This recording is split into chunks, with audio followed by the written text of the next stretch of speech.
کوئی اپنا مفاد نہیں ہے، اس کا کوئی اپنا ذاتی مفاد نہیں ہے، اس کا کوئی فائدہ نہیں ہے، لیکن یہ جو بات کہہ رہا ہے یہ صرف اور صرف اللہ تبارک و تعالیٰ کو راضی کرنے کے لیے اور اللہ کو راضی کرنے کے لیے، اس کو خوشنودی کے لیے، اس کو اللہ کو راضی کرنے کے لیے، اس سے پیار کرنے کے لیے بات ہمیں کہہ رہا ہے۔ کسی کی دل شکنی نہ ہو، کسی کو ذلیل نہ کرے، کسی کو حقیر نہ سمجھے، کسی کو تحقیر نہ کرے۔ جب یہ چیز ہمارے دل کے اندر ہوگی اور یہ 3 چیزیں ہمارے خاص طور سے ہمارے دل کے اندر ہوگی تو انشاءاللہ ہماری باتوں کا اثر لوگوں پر ضرور پڑے گا۔ وہ 3 باتیں یہ ہیں کہ پہلی بات یہ کہ وہ بات حق ہونی چاہیے، حق بات ہونی چاہیے، دوسرا حق نیت ہونی چاہیے، تیسرا کہ طریقہ حق ہونا چاہیے۔ جب یہ تینوں باتیں لے کر آپ چلیں گے تو انشاءاللہ لوگوں پر اس کا اثر ضرور ہوگا۔ اس لیے یہ ضرور سمجھنا ہے کہ جو حق بات ہوتی ہے تو حق بات کہنے کے بھی طریقے ہوتے ہیں، یعنی کہ حق بات کسی نے اٹھا کر پھینک دی، پتھر کی طرح پھینک دیا، کسی پر پھینک دیا، نہیں، بلکہ حق بات کہنے کا بھی طریقہ ہوتا ہے کہ حق بات کس انداز سے، کس وقت، کس طریقے سے اور کس موقع پر، کس محل پر کہاں بات کہنی ہے، کس طریقے سے کہنی ہے، کس انداز سے کہنی ہے، تو حق بات کے اصول بھی ہوتے ہیں۔ حضرت مولانا الیاس صاحب نور اللہ مرقدہ کا نام تو آپ نے سنا ہوگا، جو بانی دعوت تبلیغ ہے، کہ جن کے ذریعے اللہ تبارک و تعالیٰ نے یہ اتنا بڑا دعوت تبلیغ کا کام لیا جو آج پوری دنیا کے اندر پھیلا ہوا ہے۔ اللہ تعالیٰ ان کو جنت الفردوس میں اعلیٰ سے اعلیٰ مقام نصیب فرمائے کہ کتنے لوگ لگے ہوئے ہیں، دین کا کام پہنچا رہے ہیں، دوسرے کو دعوت دے رہے ہیں، تو ان کو کتنا ثواب مل رہا ہے۔ تو اللہ تعالیٰ نے اتنا بڑا کام کس سے لیا بھائی؟ حضرت مولانا الیاس صاحب رضی اللہ مرقدہ سے۔ یہ دعوت تبلیغ کا جو پوری دنیا کے اندر جو کام ہو رہا ہے تو ان کا قصہ ہے۔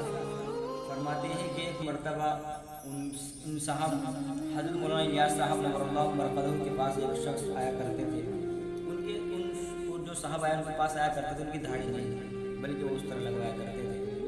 تو کچھ دنوں کے بعد حضرت مولانا الیاس صاحب رضی اللہ مرقدہ نے سمجھ لیا کہ بھائی اب تو یہ مجھ سے مانوس ہو چکا ہے، مجھ سے محبت کرتا ہے، میری کوئی ہو سکتا ہے میرا کوئی بات اس کو دل شکوی نہ ہو، اس کے دل پر نہ لگے۔ تو ایک مرتبہ حضرت مولانا الیاس صاحب نور اللہ مرقدہ نے فرما دیا کہ بھائی اس صورت کو زندہ کر لو، اس پر عمل کر لو، اس پر عمل کر لو، اس کو بڑھا لو۔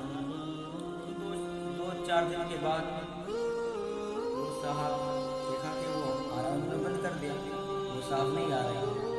تو حضرت مولانا الیاس صاحب رضی اللہ مرقدہ نے سمجھ لیا کہ بھائی ایسا ہوتا ہے کہ میں نے کچے توے پر کیا ہوا بھائی، میں نے کچے توے پر روٹی ڈال دی، کہ ابھی توا پکا بھی نہیں تھا کہ میں نے کچے توے پر روٹی ڈال دی، کہ ابھی توا گرم نہیں ہوا تھا اور میں نے پہلے روٹی ڈال دی۔ اب اس کا مزاج ہی نہیں بنا تھا، وہ مجھ سے اچھی طرح مانوس بھی نہیں ہوا تھا، مجھے یہ طریقہ اختیار نہیں کرنا چاہیے تھا۔ حالانکہ اگر ایک طریقے سے اینگل سے دیکھا جائے تو بات ہی معلوم ہوتی ہے کہ بھائی ہم تو حق بات کہہ رہے تھے نا، ہم حق بات کہہ رہے تھے۔ اگر ہم جیسا ہوتا کہ بھائی کوئی بات نہیں، بھائی ہو گیا تو ہو گیا، ہم تو حق بات کہہ رہے تھے۔ لیکن حضور اقدس صلی اللہ علیہ وسلم کی حدیث ہے کہ بھائی اگر کوئی برائی کر رہا ہے تو اگر ہاتھ سے روکنے کی طاقت نہ ہو تو کیا کرے بھائی؟ زبان سے روک دے، زبان سے روک دے، یہی طریقہ ہے نا۔ لیکن بات یہ ہے کہ حق بات کس طریقے سے، کس انداز سے، کس لہجے سے، کس موقع پر کہنی چاہیے، یہ سب حکمت کی باتیں ہوتی ہیں، یہ سب حکمت کی باتیں ہوتی ہیں۔ اس لیے ہمیشہ یاد رکھنی چاہیے اگر ہماری بات حق طریقے سے، حق نیت سے اور حق کے ساتھ کوئی بات کہی جائے گی تو انشاءاللہ اس کا اثر ضرور ہوگا، اس کا اثر ضرور ہوگا۔ تو اس لیے اپنی زندگی کے اندر یہ بات اپنانی ہے۔ یہ دعوت تبلیغ کے بھی اصول ہوتے ہیں کہ ہمیں کس طریقے سے لوگوں کو ہینڈل کرنا ہے، کس طریقے سے لوگوں کو سمجھانا ہے۔ اور سمجھانا ہے تو نبی کریم صلی اللہ علیہ وسلم کو فالو کرنا پڑے گا، ان کی زندگی کو اپنانا پڑے گا۔ جو آدمی ان کی زندگی کو اپنائے گا نہیں تو یاد رکھیں وہ دنیا کے اندر بھی ناکام ہوگا اور آخرت کے اندر بھی ناکام ہوگا۔ تو آپ جانتے ہیں کہ اصل جو زندگی ہے وہ دنیا کی زندگی نہیں ہے، اصل جو زندگی ہے وہ آخرت کی زندگی ہے، اور آخرت کی جو زندگی ہے وہ ہمیشہ رہنے والی ہے، کبھی بھی ختم ہونے والی نہیں ہے۔ اللہ تبارک و تعالیٰ نے قرآن کریم میں فرما دیا بل تؤثرون الحیاۃ الدنیا والآخرۃ خیر وابقیٰ، کہ آخرت جو ہے وہ باقی رہنے والی ہے، وہ کبھی بھی ختم ہونے والی والی نہیں ہے۔ اس لیے اللہ تعالیٰ سے دعا کرے کہ اللہ تعالیٰ ہم سب کو دین کی صحیح سمجھ عطا فرمائے، دین کی صحیح سمجھ عطا فرمائے، اور جب بھی کوئی دین کی بات کرے تو حق طریقے سے، حق نیت سے اور حق بات کہنے کی توفیق نصیب فرمائے۔ اس لیے زندگی کے 3 اصول ہیں، دعوت تبلیغ کے اصول ہیں، اور آپ کو زندگی گزارنی ہے تو زندگی گزارنے کے لیے کیا ہے کہ کچھ باتیں کو اگنور کرنا پڑتا ہے، کچھ باتوں کو برداشت کرنا پڑتا ہے، اور اگر لوگ ہمارے ساتھ برائی کر رہے ہیں تو ہمیں چاہیے کہ ہم اس کے ساتھ اچھا برتاؤ کریں، لیکن اگر ہم بھی جیسے اس کے ساتھ برتاؤ کریں گے تو پھر اس میں ہم میں کیا فرق ہوگا۔ اس لیے اللہ تعالیٰ ہم سب